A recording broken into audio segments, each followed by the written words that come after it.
Hello, welcome to the James Cooley Show. It's your life. I'm your host, Dr. James J.C. Cooley, and wow, I tell you, we got such a wonderful show coming your way today. you know, uh, we still talking about a black man point of view, mind, body, and soul. That's my new book that's coming out. I tell you, the 6th of June, which is this coming Tuesday, and I tell you, I got two absolutely fantastic guests on the show today, and one of them is Dr. Muteba. You probably already know. He was on the show last week, him and his beautiful wife, and he's one of the co-authors, contributors in this book. And then you got my good friend, Ambassador Olivia. I tell you, she is so wonderful, and she's coming all the way. She was in Africa about 3 weeks ago. She just came in from England. She's here in Atlanta. I mean, it's just she's a globe trotter, but she's doing some great things because I mean she's representing. I mean, and she's an entrepreneur, and she is also the ambassador at large for Southern Africa and Eastern Africa and Liberland. I mean, a very busy woman, but we're here to talk about this show today. Wherever you're watching it, was you watching on E360 television, Transverse TV, YouTube, LinkedIn, over 30 live streaming networks, over 54 podcasts. If you want to be part of the conversation, all you have to do is just go to the comments, ask these two great guests any questions that you might have. I promise you, we'll get you an answer. So, this is what I'm gonna do today. Normally, we would have Dr. Michelle Cooley here reading the bios and all of that great stuff, but we're gonna let the guests tell you a little bit about them. So I'm gonna bring on both of the guests right now. Yeah, as you see, look at these two smiling faces, and we're gonna start with you, Ambassador. Can you tell our viewers and our listeners who you are, where you came from, and some of the values that your parents instilled in you? Right. And Thank you, Dr. Cooley. And greetings to all wonderful, uh, blessed ladies and gentlemen, people listening from all over, wherever you are. Um, I thank God for the gift of life and for this beautiful day. Olivia Mirembe Musisi, ambassador for our beautiful Kingdom of Sheba. Um, um, I have a presence in London, UK. I'm originally from Uganda, and yeah, that's where I'm coming from. Yes, and I'm so happy to be on the JC James Dr. Kuli show. It's amazing, and yeah, God bless you as you listen.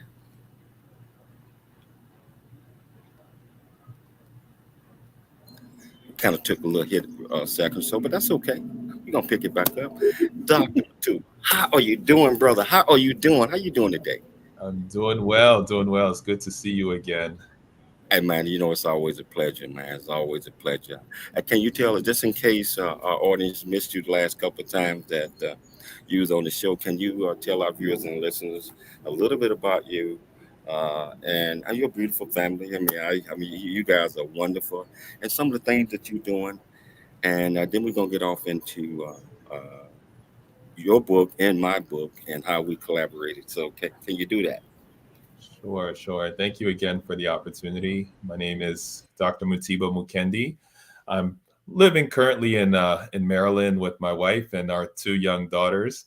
A little bit about me from my past. I was born in Ohio at a very young age. I had the opportunity because of my dad's job to travel and to live in different places in Africa, including Liberia, Senegal, Guinea-Bissau, the Democratic Republic of Congo, where we are from, just to name a few there. And as a result of these various travels, I was afforded a very different perspective on life, and I think this is part of what we'll talk about in your book as well too. That I was so happy to contribute to.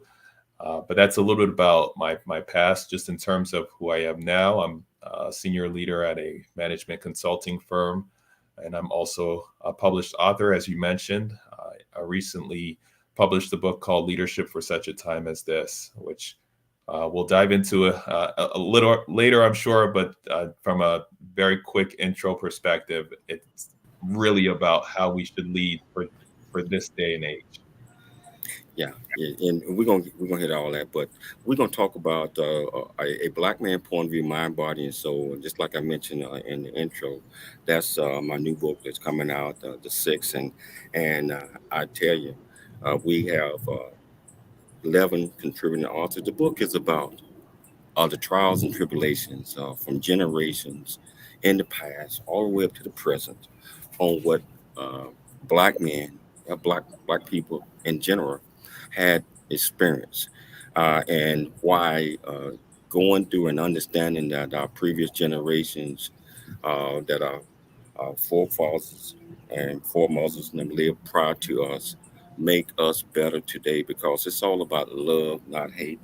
It's not a book about black people or any of those type of things. It's about what can we do together to come together as all people as a whole, and also to give uh, people an understanding of some of the things that as a black man or black woman, black person had to go through, from slavery, from colonization, the 400 years back, from the motherland being invaded and taken away, a lot of the folks that came to a lot of different nations that helped build these nations, a lot of different nations, not just the United States, but France. I mean, all of these different nations, and what we had to endure, and what our forefathers, just like I said, over a period of time, learned from this and instilled in their kids and their grandkids and other kids that life is which will be better.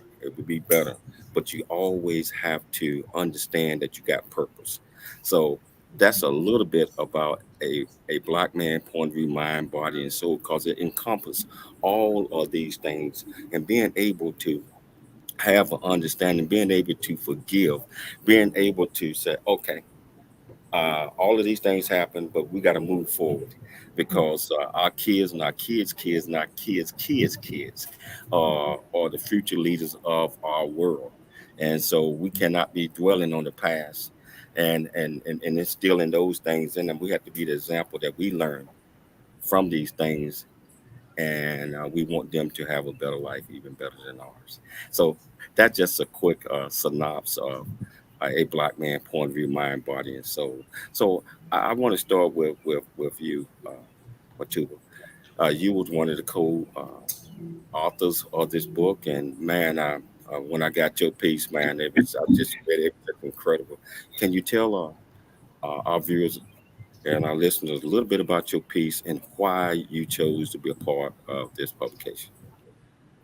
Absolutely.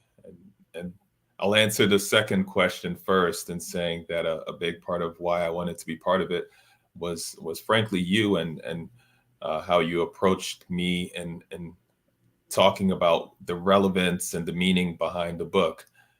So there was part that was you, and then there was part of it that related to the book specifically itself too. So I said that my part in this is really coming to fruition because I knew that you were going to represent the story the right way from that overarching perspective, and I would be able to then contribute my storyline to it. But yeah, just to speak to my piece in it, I talked about my journey, which I alluded to a little bit, just growing up at a young age, living first here in the U.S. and then moving at the age of 6 years old, moving to Africa, which was an eye-opening experience, to say the least. Part of why I wanted to share this story was telling my life in terms of the identity that I was trying to understand about myself. Who was I? I was a Congolese American. My family's from the Democratic Republic of Congo. I was growing up in a bicultural home, having the African side and the American experience as well too, and not still with all of these various identities, not truly understanding who I was, sort of being split in the middle there. But I talk about this experience of moving back to different places in Africa and how it allowed me to see people who were like me and what that did for me and how it changed my mindset, because I first was thinking that I was less than when I was here, and going through that experience really made me understand who I am, but whose I am as well too. Being a man of God is a big part of my life, so it really amplified the fact that I needed to look at myself differently, and it really put that confidence in me that as I was coming back even to the U.S., the types of things and the types of cultural values and norms that I needed to focus on as a result. Wow. We're gonna get back to that because man, that piece of yours, and especially when we start talking about the leadership portion of it that you got in your book, how important that is for our young black men and black women of today to understand that it takes a certain type of a leader in order to lead and also survive in this society, and especially if you are a man of color or woman of color. So we're gonna get back to that in a minute. Mhm. Ambassador, Yeah. you was one of the reviewers of this book, and when you first received the book and you read it, what was your thoughts initially when reviewing it? Because I asked you to be a reviewer, and you didn't know what I was talking about at the time. But once you got it up, what was your initial thoughts? Thank you for the opportunity and the honor to participate in the, I would say, more implementation of this book or bringing it to life.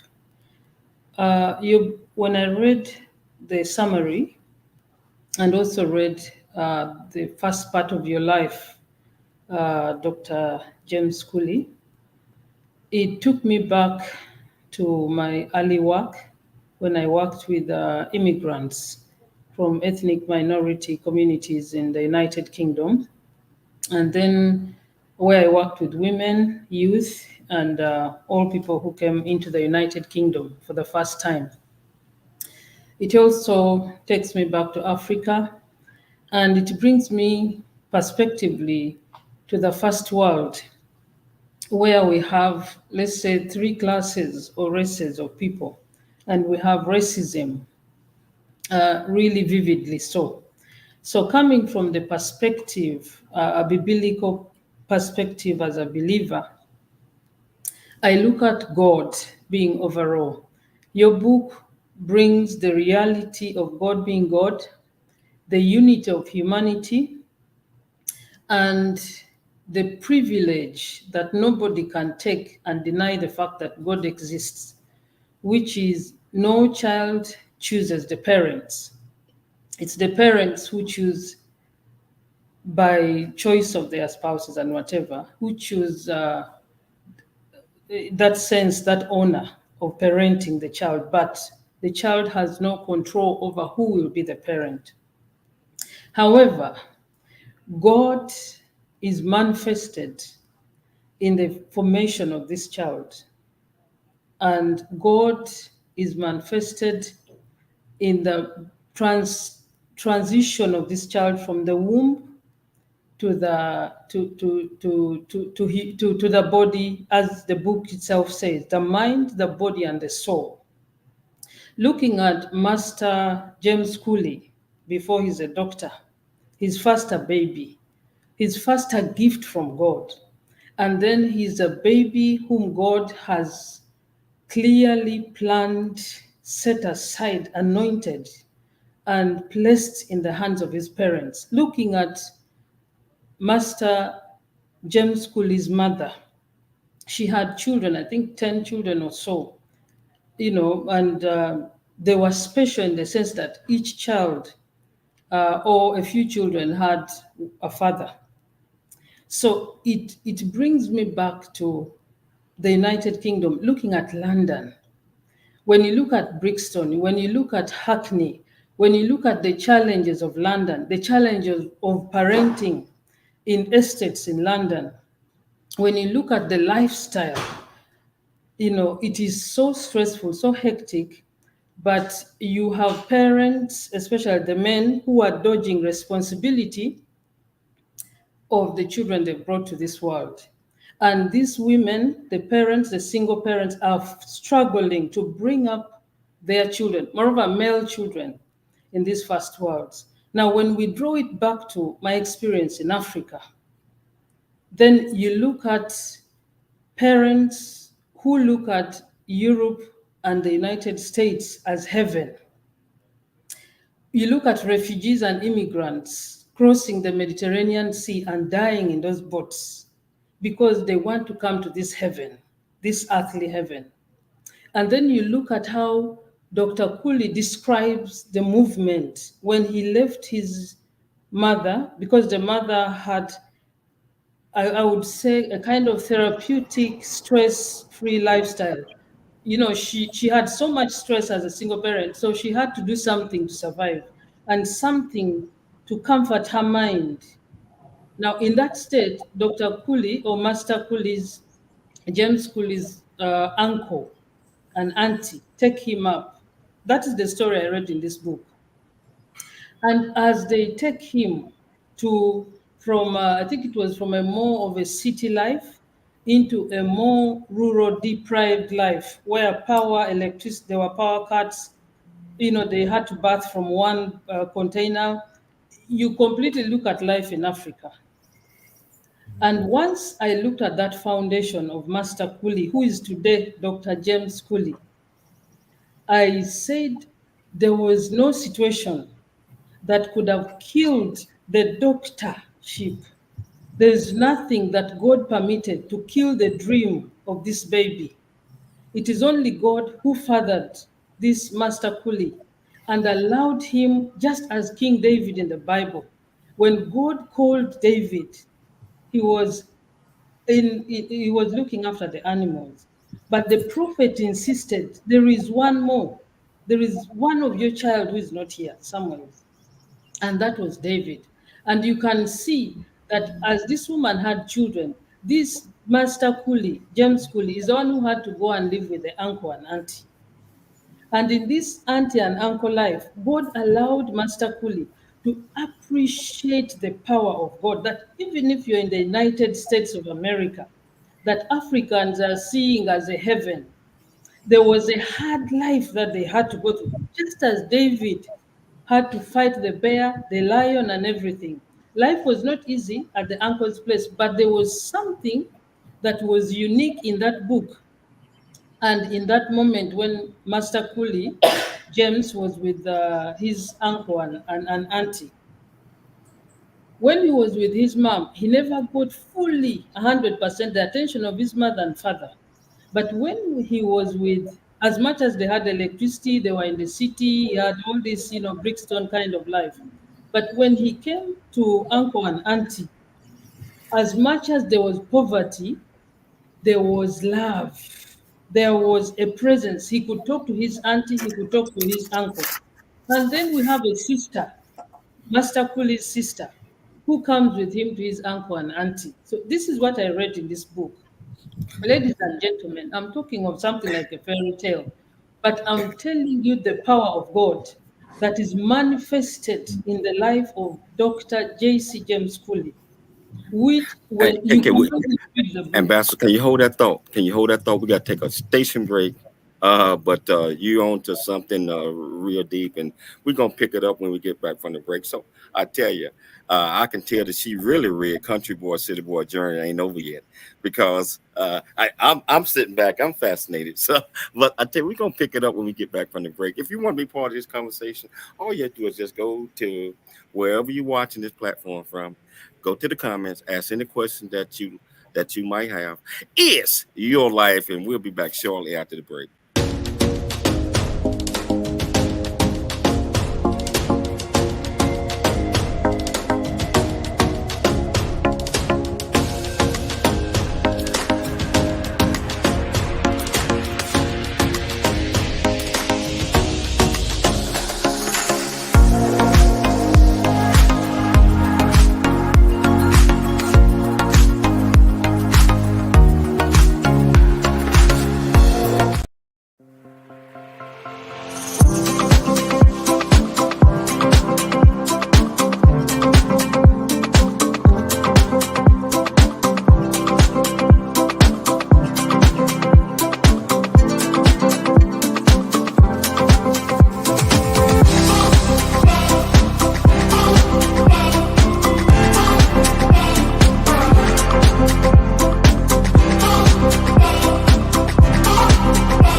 Hello, welcome back to the James Cooley Show. It's your life, and I got these absolutely two fantastic guests here, and I tell you, uh, Ambassador Olivia, you really read Country Boy, City Boy Journey.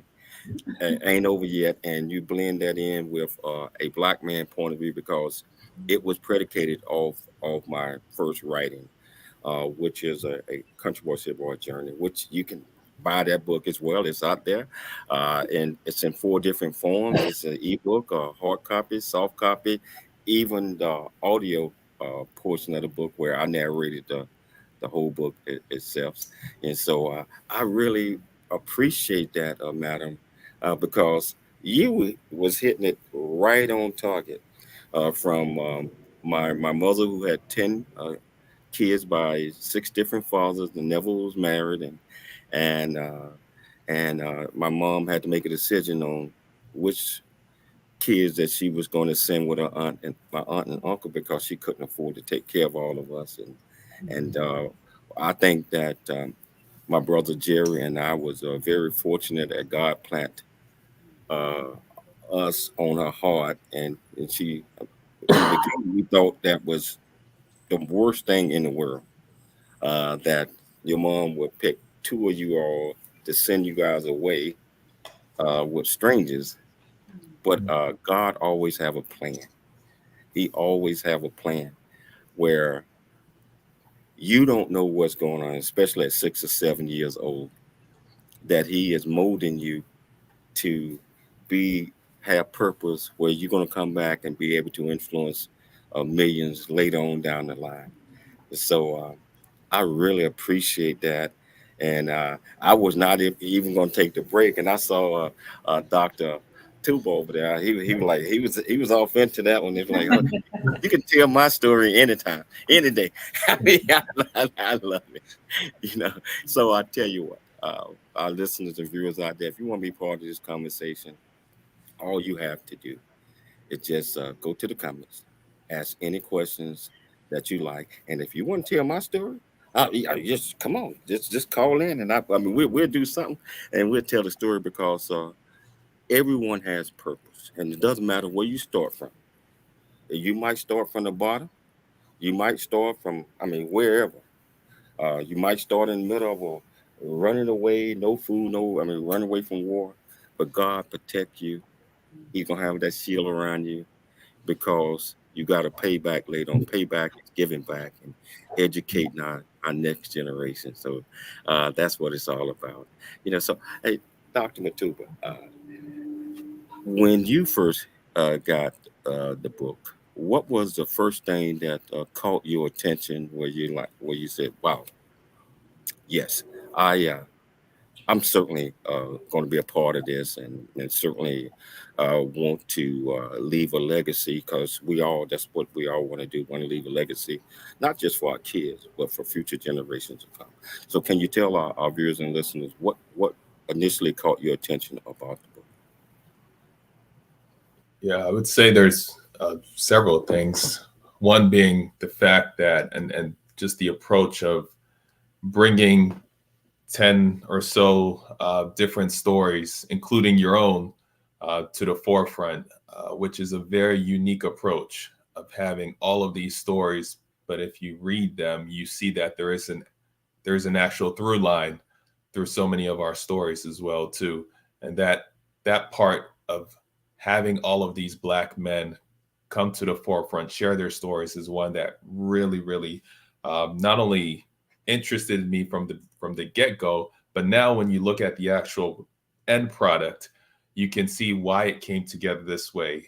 You both talked about God, and some things I think, not that I think I know, it's God driven, it's God ordained, and for the book to come the way it did, to come out the way it did, I think we spoke initially about this might not have been the original intent to include so many different contributing authors, but for it to come across the way it did, it was intentional.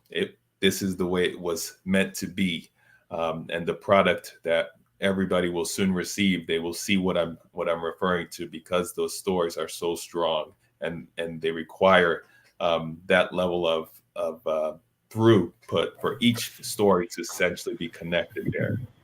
So that's something that I took away very, very deeply, is the fact that you had all of these interesting, so many great characters that you had speak to the book. And I was really honored that you included me in that amongst the contributing authors as well. Thank you. Madam, do you think that this book is, I mean, I know it's a black man point of view, but it also, do you believe that this gives a woman a better understanding of what goes on in a black man's head? I mean, all the trials and tribulations and the things that we go through. Do you believe that this will help women to understand uh, what a black man might be feeling based on the 400 plus years of colonization and slavery and the things that makes us the people that we are today? Can you talk about that a little bit? Thank you, Dr. Cooley. Yeah, I believe that this book, as Dr. Muteba has just said, brings together several authors and several experiences of different men who have been brought up as babies, as boys, in different family backgrounds. And they're all contributing by telling their stories. In terms of the question that you've raised, Dr. Cooley, this book is an eye opener. In the United Kingdom, in Africa, uh, I can only speak for those. There is an increased, I think it's higher in Europe, there's an increased rate of family breakdown, of divorce and separations, or breakdown of relationships, which affect children. And this can be attributed to many reasons. But the beauty of this book is that it helps you to understand your partner, your friend. It helps you because when a man meets a woman, people meet in different places, people are excited for different reasons, but they end up with big lifetime responsibilities, which they never planned during the time of excitement. They end up under one roof, under one system, but the backgrounds are different cultures. So this book highlights and gives us the A to Z of how we should appreciate our friends and partners. So you cannot, for example, judge a person who has not gone to school because they were babies and they grew up from different parts of the world under different economic conditions, under different this, but they but you've met and you're excited.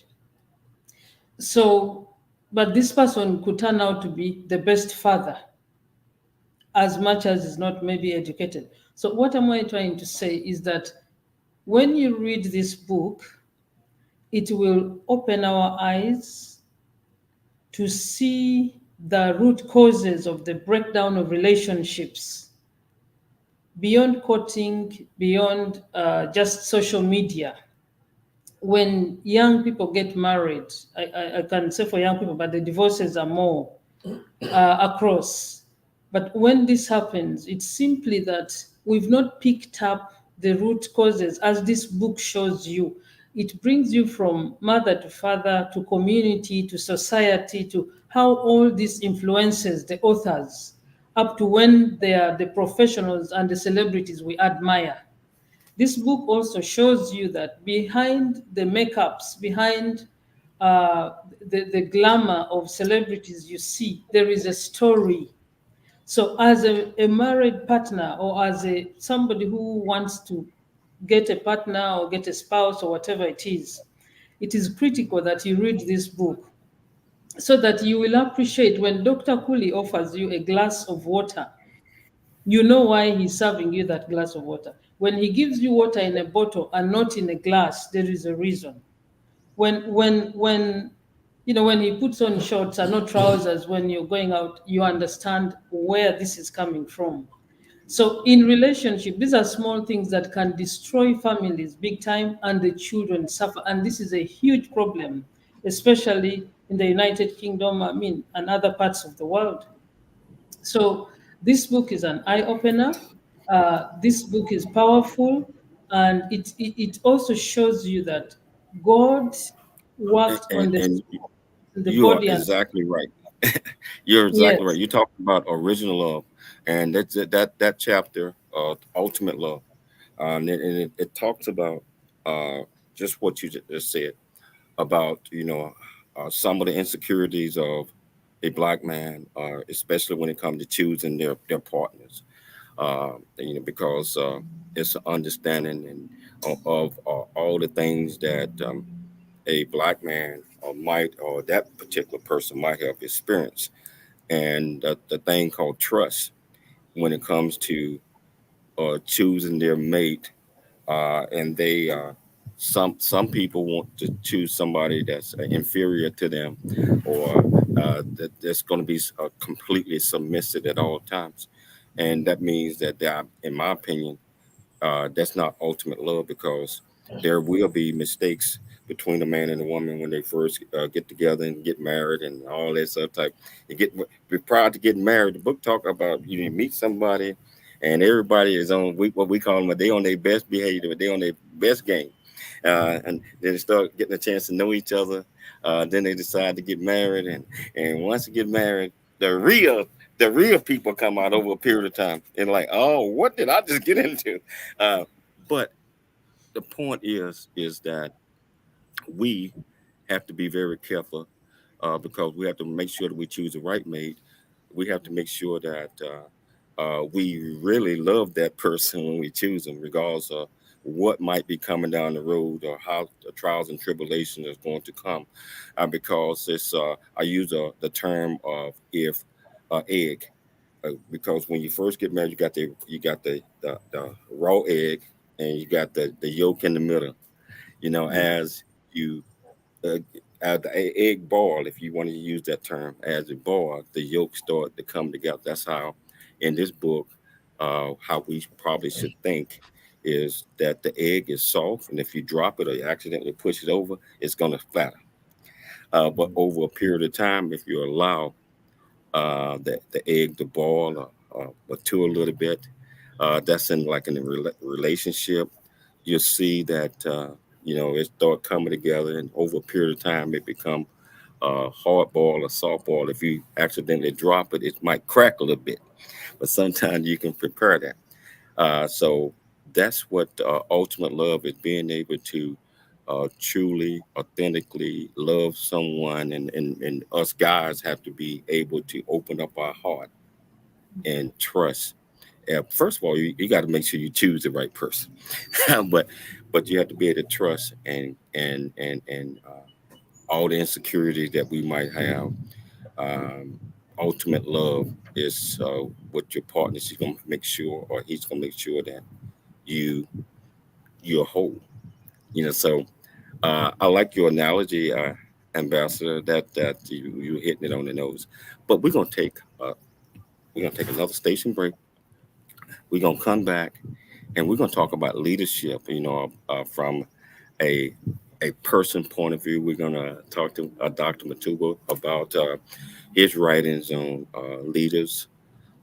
leadership for a time is now. And we're going to get off into a lot of other things. So if you want to be part of this conversation, all you have to do is just go to the comments, ask any question that you might have, and I promise you we'll get you an answer. It's your life. I'm Dr. James J.C. Cooley. We'll be back shortly after the break.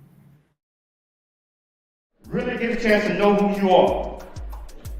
And once you know who you are, you truly know who you are, love who you are. Love who you are. You're a masterpiece. Love who you are. Love who you were born to be. Love me some me. That's what I'm talking about. When you leave high school, you gotta know today or tomorrow, hopefully today, what your plans are. Hopefully, there is no bad decision unless there is no plan. Create, collaborate, commit with confidence. Commit with what? Commit with what? In everything that you do.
Back to It's Your Life. I'm your host, Dr. James J.C. Cooley, and I tell you, just here with these two absolutely fantastic guests, and just talking about things that I believe that it's going to make us better.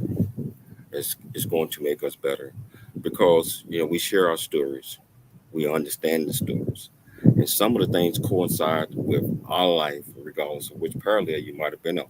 I mean, some things that we're talking about right now, I know it touches you in some type of way because that's just how life is, So, just like what Ambassador Olivia was talking about, the soul of, I believe, a black man is, I believe, is primarily the soulmate that he chooses.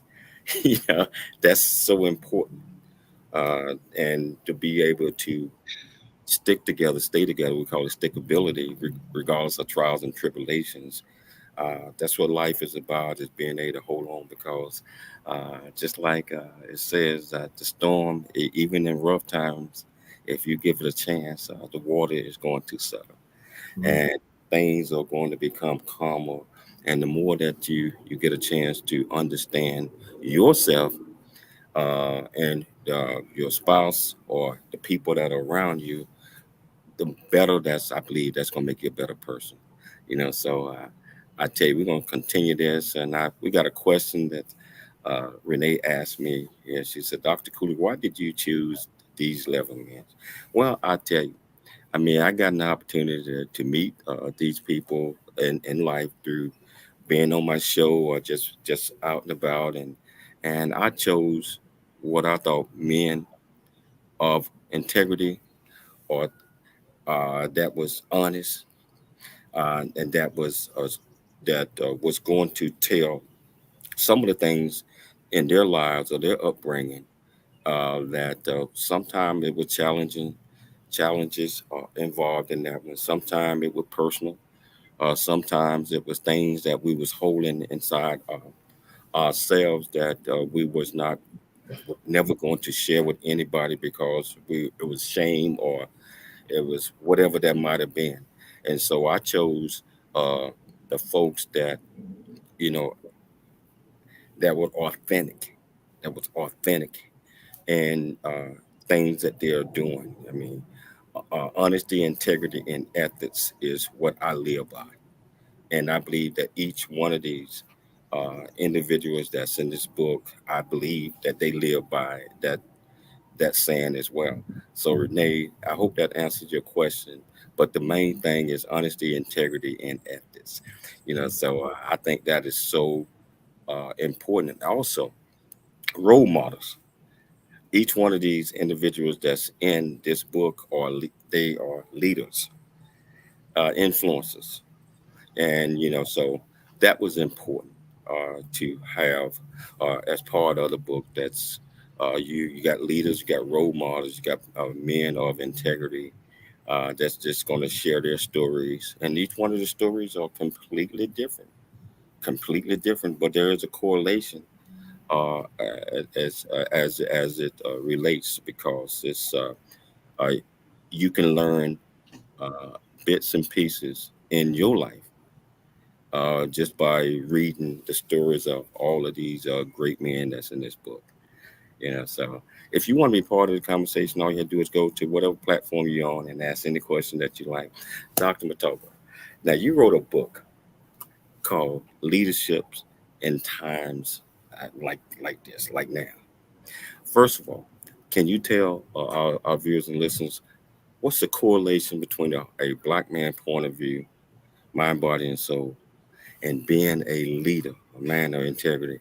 Because you point out so many great things in your book. And by the way, that was a great book, and we're gonna tell the people how when they can get your book and how they can get your book. But can you talk about the correlation between the black man point of view and a leadership as for times as now? Absolutely. And I'll first say, when I wrote this book, it maybe was 2, 3 years ago, the State of the Union was global epidemic. The State of the Union was global economic crisis. The Russia-Ukraine war was just starting. And maybe more pertaining to what we're talking about here, we were going through a race and social justice movement as well too. All of these things were going through my head when I wrote this book, Leadership for Such a Time as This. And the reason why I wrote this book was with that lens of understanding that we are all going through our own unique experiences as all of these things are happening in this world that we live in. And what I realize is that we need to understand, well, leadership now is different than it's ever been before, right? I talk about different leadership principles that are required for the future versus what I see right now in our present society, which is leading or causing us to see destruction, economic crisis, starvation in different countries, all of these things. Now, to answer your question, how does this relate to us as Black men? Well, we are the family unit leaders. I would categorize ourselves, and I always have to be careful in our new world where we have to manage how we talk about gender norms and roles and such. But from my perspective, we are the leaders of the family unit. And if we are not taking our place within that family unit as that leader, then you're going to see challenges within not just the family unit. As we talked about here, you're going to see challenges within you and your wife, your spouse, you and your children. That's the family unit, you and your community, you and the society at large. It starts with the family. Everything starts with the family, which is why there's an emphasis that I place on the role that the Black man has in making sure that that family is solid, that family is secure, that there's no issues. You mentioned those 3 words that I talk about pretty much throughout my book: honesty, integrity, ethics. Those are central world. This is why we are, me and you are cool because I think we abide by those same principles, which for me, I think there's no way that you can talk about a future leader if you don't have any one of those as part of the embodiment of who you are. Which is why in the book I talk about making sure you understand how moral capabilities has to be one of the leading characteristics, the leading dimensions within your body of work. So that's first. I talk also about intersectional identities, which we talked about before. We're black men, but we're not just black men. We're not monolithic. We're black men, but we're Christian. We're black men, but we're successful, and we're black men. Sometimes we're not where we want to be in life, but we're all black men. We're not all the same, but we're all aspiring to do the same things. That's understanding those intersectional identities that we play at times, and how those intersectional identities can affect our own self-awareness of who we are, can affect our self-conscious, our self-confidence, right? All of these play into how we become better leaders, is if we understand who we are and where we want to take our own selves to that next level as well too. You know, I want to keep going, but I'll pause here. You're absolutely right, man. We the I believe that the man, especially the black man, is the center or piece of the house. Not saying my way or this, but leadership, strength, guidance is so important because your kids are watching. Your wife is certainly watching you. Your community is watching you, and you don't know who else is watching. And so that's why if you are the same person every day, every time somebody sees honesty, integrity, and ethics, you don't have to whatever the situation is. You're able to handle that because I mean, if you rationalize and think things out, and a black man point of view, mind, body, and soul, it's all built on mind, body, and soul. That's that is the centerpiece right there. And all the other things I believe comes into place, and they create honesty, integrity, and ethics. And regardless of what type of trials or tribulations we draw on our past experiences, I believe. And I always talk about, having two bags. You have a bag on the right hand side and a bag on the left hand side. As you grow up in life, you're gonna run across a lot of things, good and bad. And as you see these things, uh, good and bad, what you see somebody doing this, the good thing, you're like, wow, I like that. You grab a little bit of that and you put it in that right bag of yours, right? And you walk out, you see things, somebody doing something bad, you reach over, you grab some of that bad stuff, you put it in the left. You do that throughout life.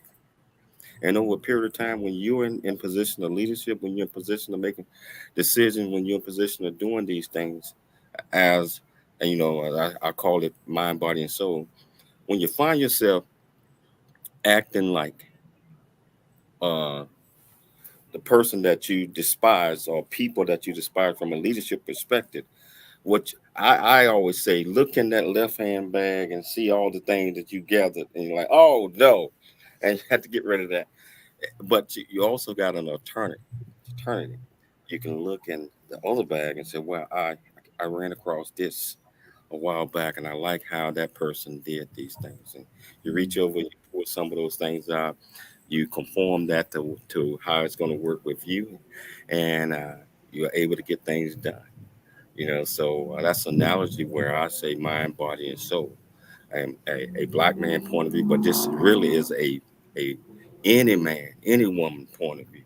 I think that's essential to what we're talking about today, because it's not just about a black man or black woman. It's about all men, all women, all people, regardless of race, creed, or color. We all have purpose here, and we all have to be able to understand and live together. So that's why a black man point of view, mind, body, soul is a roadmap of a lot of things that happened in the past. It's a roadmap to, I believe, it's a roadmap to putting us on track to things that's going to be good, things that's going to bring us together, from a uh, love and compassion perspective. So that's what the book is really all about, is being able to bring people together. It's about all people, all men, all women, oh, common ground. Respect is the key. Respect is the key. I'm going to say that one more time. Respect is the key. All we want to do is be loved and respected.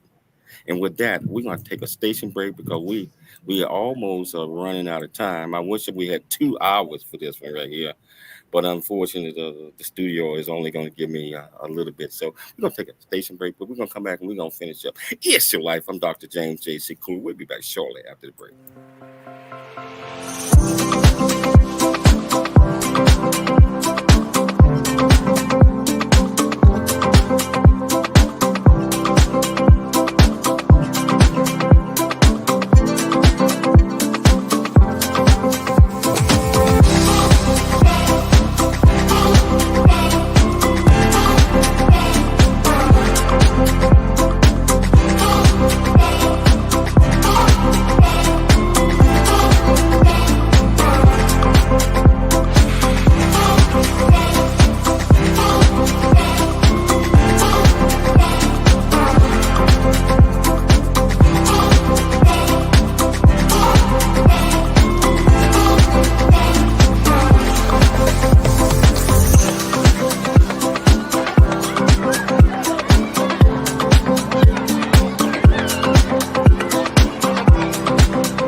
Welcome back to the James Cooley Show. It's your life, and I tell you, just sitting here, listening to the stories. I mean, not really stories, but the ambassador and Dr. Muteba.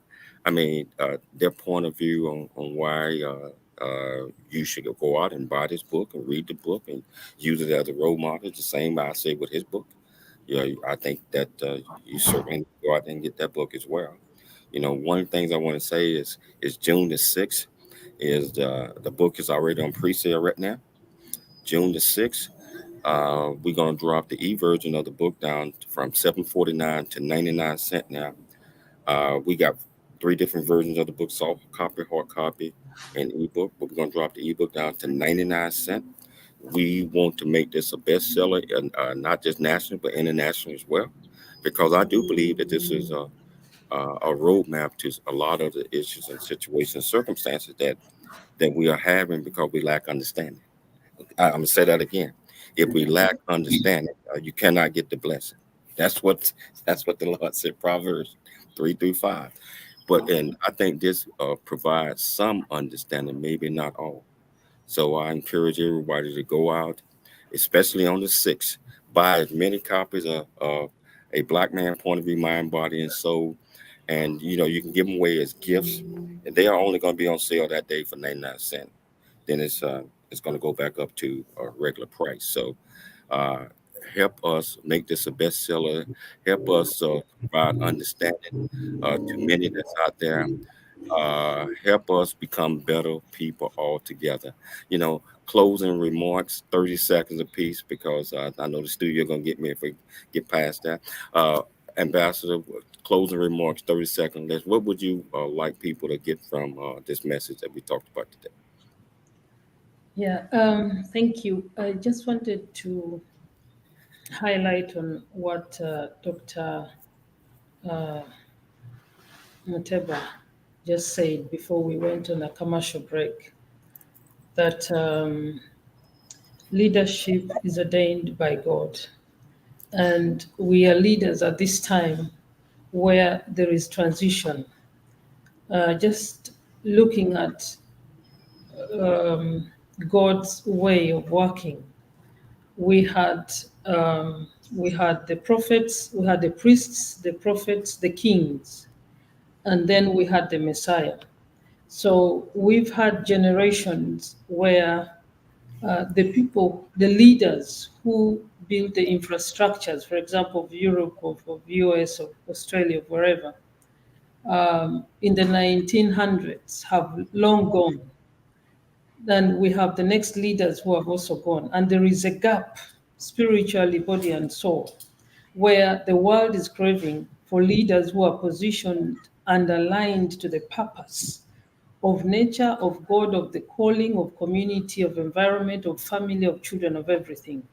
So, winding up and encouraging everybody to read this book of the mind, soul, and body is just to say, discover who you are.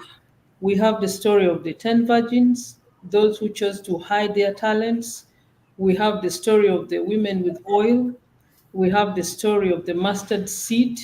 There are so many stories, but this book is profound in that it gives you a foundation, it awakens your soul and spirit, it calls you for purpose.